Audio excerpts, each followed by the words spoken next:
से निकल गए। तब रास्ते में ही जूनियर ने उनसे पूछा, क्या मुर्दा घर इधर? तुमको जल्दी पता लग जाएगा कि वो किधर। रवि ने जूनियर को जवाब दिया। रवि और उसके साथी ऑफिसर सत्या और उसकी टीम को लेकर पुलिस स्टेशन से बाहर पार्किंग लॉट की तरफ आए, जिसे देखकर जूनियर सोच में पड़ गया कि क्या उन लोगों ने डेड बॉडीज को यहां खुले में छोड़ दिया था।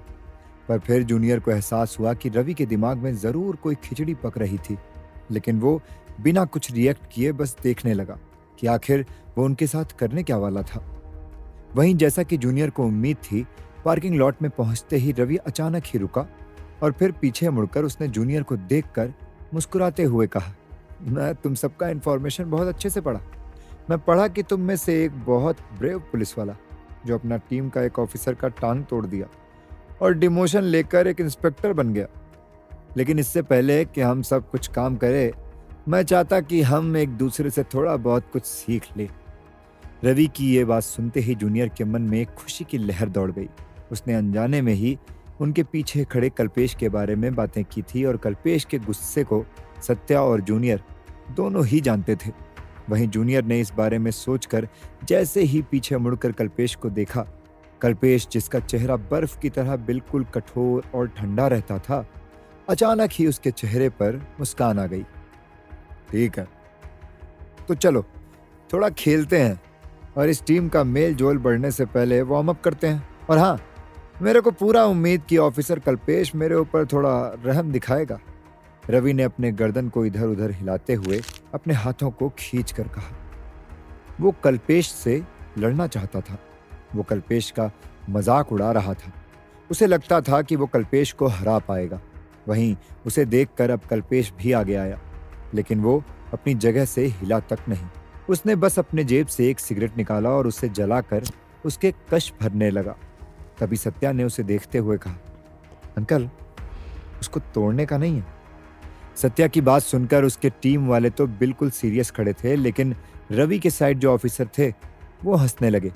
तभी उनमें से एक पुलिस वाले ने कहा, क्या ये तुम्हारा बूढ़ा पुलिस वाला हमारा ऑफिसर रवि को हरा पाएगा? हमारा ऑफिसर रवि अपना ट्रेनिंग में गोल्ड मेडलिस्ट, इसको कोई नहीं हरा सकता। तुमको कुछ बोलने का जरूरत नहीं, क्योंकि शब्द से ज्यादा काम दिखता, और वो सब मेरा पुराना बात। रवि ने मुस्कुरा कर कहा और फिर उसने कल्पेश को देखकर उस पर तंज कसते हुए उससे कहा, ऑफिसर कल्पेश, मेरे को पूरा उम्मीद कि मैं तुमसे आज बहुत कुछ सीखेगा। रवि इतना कहते ही चीते की फुर्ती से आगे बढ़ा और कल्पेश को मारने के लिए उस पर हमला करने लगा। वहीं कल्पेश जो अपनी सिगरेट लेकर कश भर रहा था, वो अब अपने जेब में वापस अपने लाइटर को रखने लगा कि तभी रवि ने उस पर एक मुक्के से हमला किया। पर कल्पेश थोड़ा ही झुका, जिससे उसका सर तो बच गया, लेकिन उसका वो पंच उसके कंधे पर लगा और रवि कुछ कदम पीछे हट गया। उसके पैर डगमगा गए थे और उसके पीछे खड़े उसके साथियों ने तुरंत उसे पकड़कर सहारा दिया और यहाँ कल्पेश अभी भी अपनी जगह पर खड़ा था। रवि को अचानक ही अपने हाथ में एक तेज दर्द महसूस हुआ। वहीं मूर्ति ने यह देखकर तेज आवाज में कहा, अंकल, ध्यान से, यह बहुत नाजुक लगता। रवि जिसे उसके साथियों ने पकड़ा था, अब उसे थोड़ी शर्मिंदगी महसूस होने लगी थी। उसके अंदर एक गुस्सा भड़क गया था। वहीं कल्पेश की ताकत देखकर जूनियर मुस्कुराने लगा। वो समझ गया कि अगर कल्पेश ने ठीक से अपना एक हाथ भी इस्तेमाल किया तो रवि उसके सामने टिक नहीं पाएगा। रवि, तुम ठीक है? गोमती ने रवि को देखते हुए कहा। गोमती और रवि दोनों ही गुस्से में कल्पेश को घूर रहे थे। उन दोनों का गुस्सा और बर्ताव बिल्कुल एक जैसा था। वहीं जूनियर को लड़ाई झगड़ा या फिर मार्शल आर्ट के बारे में कुछ नहीं पता था, लेकिन उसे इतना समझ में आ गया था कि कल्पेश लड़ने में काफी माहिर था। कल्पेश ने कुछ देर अपने सिगरेट से कश लिया और फिर अपने गर्दन को इधर उधर हिलाकर बिल्कुल सीधा खड़ा हो गया। वहीं रवि को जिन लोगों ने सहारा दे रखा था, उसने तुरंत ही उनके हाथों को खुद से दूर झटक दिया और फिर उसने अपने वर्दी के ऊपर पहने जैकेट को निकालकर जमीन पर फेंका। उसने कल्पेश को घूरते हुए अब अपने शर्ट के बाजू को हल्का ऊपर मोड़ा और एक बार फिर कल्पेश की तरफ बढ़ गया। उसने कुछ आगे बढ़ते ही अपने एक पैर को ऊपर उठाया और कल्पेश के सर पर अपने पैर से हमला करने के लिए तैयार हो गया, जिसे देखकर कल्पेश के पीछे खड़ा जूनियर थोड़ा घबराया हुआ था। अगर उसे ऐसे किसी मुकाबले में किसी ऐसे अच्छे फाइटर से मुकाबला करने को मिलता तो वो उसके सामने हार जाता। भले ही उसके पास कितना ही नॉलेज क्यों ना हो, लेकिन वो लड़ाई के मामले में नौसिखिया था। वहीं कल्पेश, जिस पर रवि ने हमला किया था, वो बस कुछ कदम पीछे हटा और रवि का निशाना चूक गया, जिससे रवि फिर सीधा खड़ा होकर कल्पेश को देखने लगा और उसने अब अपने हाथ से हमला किया, जिसे देखकर कल्पेश बस इधर उधर हिलकर उससे बच रहा था। लेकिन जैसे ही उसका सिगरेट खत्म हुआ, उसने उसे जमीन पर फेंका और अपने एक पैर से बुझा दिया। फिर आखिरकार कल्पेश लड़ने के मूड में आया। रवि ने उस पर एक पंच से हमला किया, जिसे देखकर कल्पेश ने भी उसके हाथ पर अपने मुक्के से वार किया। वहीं रवि के पैर के हमले को देखकर कल्पेश ने भी अपने पैर से उसकी कमर की तरफ हमला किया। कल्पेश और रवि एक दूसरे से काफी अच्छे से लड़ रहे थे। किसी का भी हमला जाया नहीं जा रहा था। ऐसा लग रहा था कि जैसे कल्पेश अपने किसी स्टूडेंट को मार्शल आर्ट सिखा रहा हो। वहीं रवि का गुस्सा धीरे धीरे बढ़ रहा था। वहीं रवि के लिए जो पुलिस वाले अभी चीयर कर रहे थे, उसकी तारीफ कर रहे थे, वो बिल्कुल शांत हो गए थे। अब सभी देख सकते थे कि कल्पेश रवि को बुरी तरह से मार रहा था और उसने रवि को इतना घायल कर दिया था कि अब रवि उससे वापस लड़ने की हालत में नहीं था। तभी सत्या ने जूनियर को बताया कि कल्पेश को कुंग-फू कराटे के अलावा फाइटिंग के काफी सारे दूसरे फॉर्म्स भी आते थे।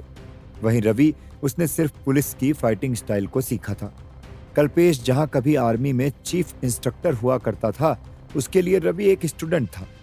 कल्पेश का एक्सपीरियंस रवि से कई गुना ज्यादा था, लेकिन कल्पेश ने रवि से लड़ते हुए इस बात का ध्यान भी रखा कि उसे ज्यादा चोट ना आए। वो उसे एक तरह से ट्रेनिंग दे रहा था। और आखिर में जब मैच खत्म हुआ, तब रवि जमीन पर बैठा बुरी तरह से हांफने लगा। वहीं उसके सामने खड़ा कल्पेश अभी भी बिल्कुल शांत था। उस पर जरा भी फर्क नहीं पड़ा था। लेकिन रवि अभी भी हार मानने को तैयार नहीं था। वो एक बार फिर खड़ा हुआ और उसने अपनी पूरी ताकत लगाकर अपने एक पैर को कल्पेश की तरफ बढ़ा दिया।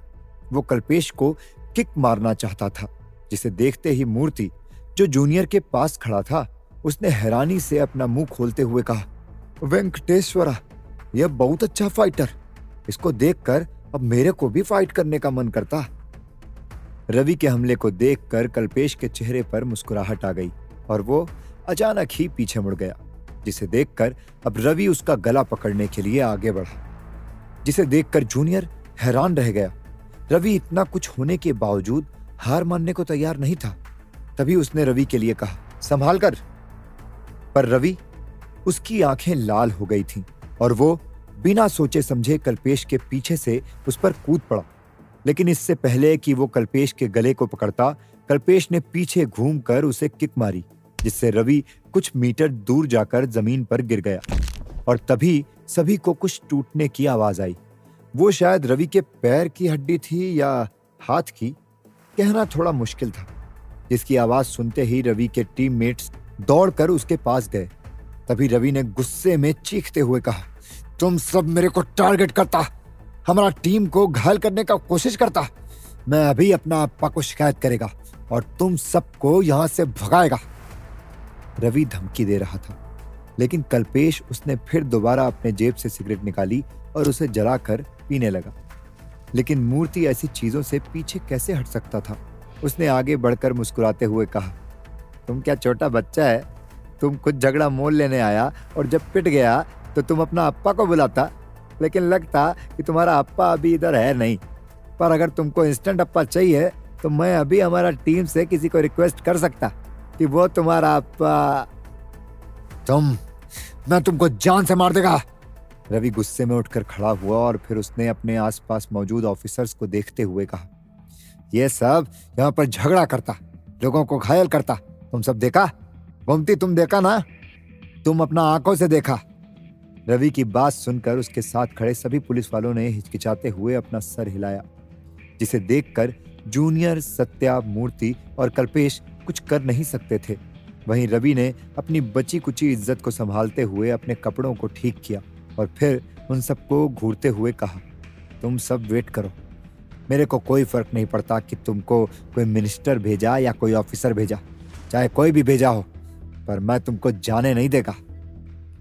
उसकी इस बात पर अब जूनियर ने उससे कहा, तुम खुद पुलिस वाला है, तुम्हारा पास सबूत, तुमको कुछ और करने का जरूरत नहीं, और अगर सबूत नहीं तो तुम अपना फिजिकल एविडेंस दिखा सकता कि तुम्हारा साथ क्या हुआ।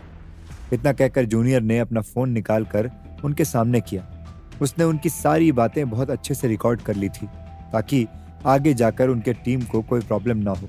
और ये सब जूनियर को डॉक्टर मारन के केस से समझ आया था कि अगर वो कभी भी ऐसे किसी मुसीबत में फंसे तो अपने आप को बचाने का रास्ता पहले ही ढूंढ ले। उसने तुरंत अपने फोन में उनके बातचीत की रिकॉर्डिंग शुरू कर दी, जिसे सुनते ही रवि का चेहरा, जो गुस्से में अभी लाल हुआ जा रहा था, वो एकदम से नीला पड़ गया। उसे ऐसे देखकर जूनियर ने मुस्कुरा कर कहा, मेरे को लगता कि इस ऑडियो के बाद तुम पर पुलिस टीम में फूट डालने और दूसरा पुलिस वालों को गलत इल्जाम में फंसाने का इल्जाम लगेगा, और इसका सजा क्या होगा ये मेरे से ज्यादा तुम अच्छे से जानता। जूनियर की ये बात सुनकर मूर्ति अपना मुंह छुपाए हंस रहा था। कल्पेश और सत्या उन्हें गंभीरता से देख रहे थे, लेकिन रवि, जो अब तक बढ़ चढ़कर बातें बोल रहा था, अब उसके पास बोलने के लिए कुछ नहीं बचा था। उसने हकलाते हुए जूनियर को घूर कर कहा, तुम सब मेरे को फंसाता, तुम सब ये सब जानबूझकर किया। हम तुमको फंसाता या तुम हमको नीचा दिखाता? तुम लोगों का हरकत देखकर ही मैं रिकॉर्डिंग का बारे में सोचा। अगर तुम और बकवास करेगा तो मैं वो भी रिकॉर्ड करेगा, जूनियर ने मुस्कुरा कर कहा। हालांकि जूनियर ने उनसे झूठ कहा था।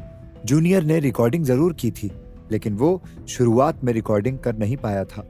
तो रवि की शुरुआती बातें उसके फोन में नहीं थी। वो बस रवि को बाद के कुछ रिकॉर्डिंग से डरा रहा था।